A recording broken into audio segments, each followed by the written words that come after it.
you more than likely have come to the conclusion that non-duality is a very, very unique form or path to enlightenment. It's not a path of adding anything new to yourself. It's a path of relinquishing all this knowledge that you built over the course of your lifetime. We've been trained our whole life to go out into the world and acquire new knowledge, to add it to ourselves, to make ourselves more well-rounded. And in that action, we are hoping to find some sort of completion or fulfillment and an overall happiness in that. So we've been trained to go out into the world and find this fulfillment, this satisfaction in, you could say, religion or spirituality or music or the arts or philosophy.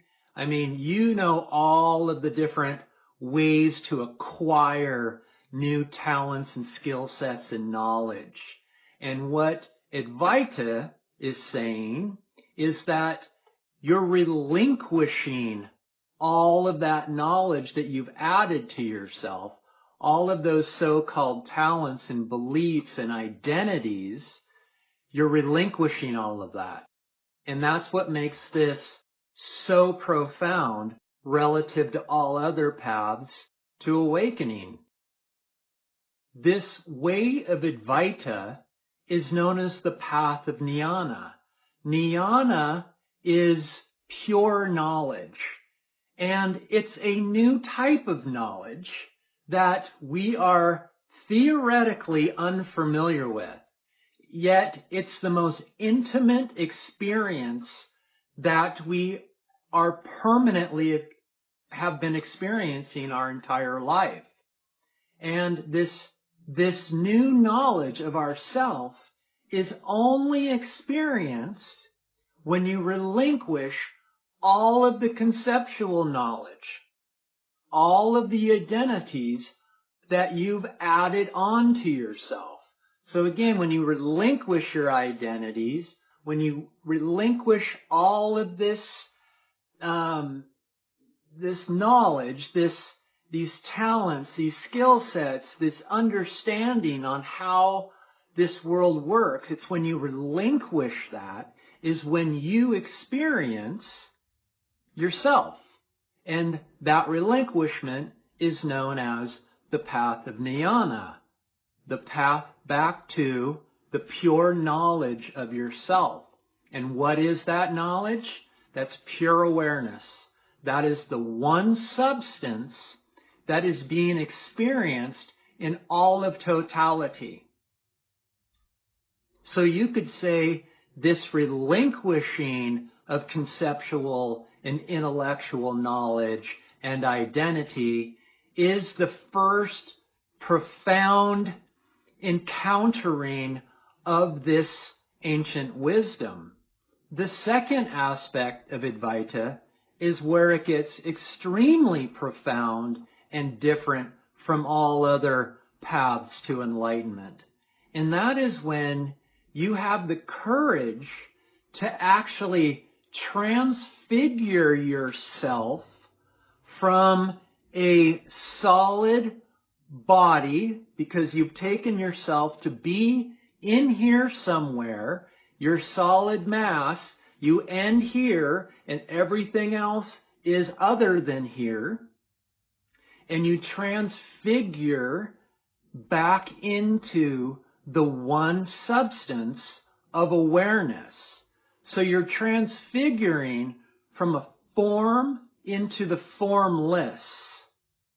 You're transfiguring from the material world that we've all been taught is reality back into the infinite experience of totality itself.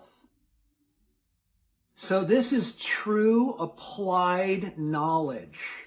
There's no other knowledge in the world that you can apply yourself and experience it directly.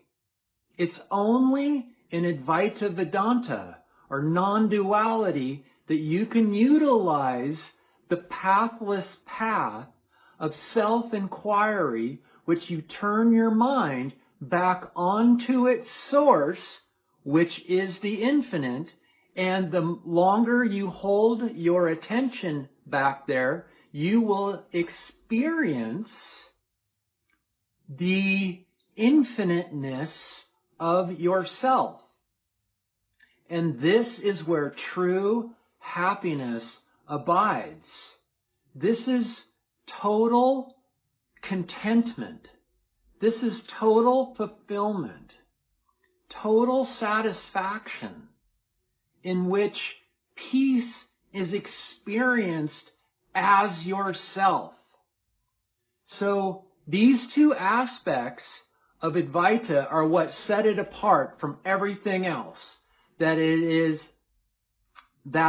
is a knowledge destruction vehicle, and also that if you choose to, you can experience this pure knowledge of yourself, which is pure awareness, directly and permanently, so that you can live a life that is totally content and happy and joyful and beautiful permanently.